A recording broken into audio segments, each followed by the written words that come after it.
قسم البنات مظلوم عندي في الجيم، مظلوم بسبب عدم قدرتي على إظهار نتائج المشتركات، أو حتى قدرتي إني أقدر أظهر المجهود الكبير اللي بيعمله المدربات مع المشتركات، حفاظا على خصوصية سواء المشتركات أو حتى خصوصية المدربات.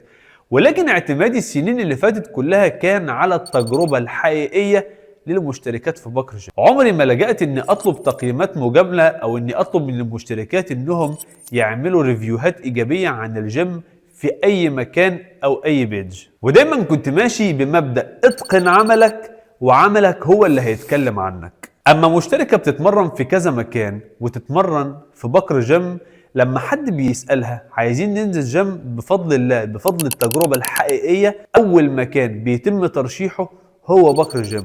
وصدقني مفيش أصدق من تجربة حقيقية لعميل بيتمرن في مكان. النهج ده أخد وقت طويل مني عشان أقدر أبني سمعة كويسة جدا لقسم البنات في بكر جيم، لكنها بقت سمعة حقيقية مبنية على تجارب شخصية وتجارب حقيقية لكل مشتركة اتمرنت في بكر جيم. لو عايزة تتمرني وعايزة توصلي لنتيجة محترمة وعايزة مدربات يقفوا معاكي بحب وبضمير وبما يرضي الله، بكر جيم لازم يبقى اختيارك الأول. لو عندك أي استفسار يخص الاشتراكات يخص المواعيد، اكتبي في الكومنتات وهنرد عليكي برسالة فيها كل التفاصيل.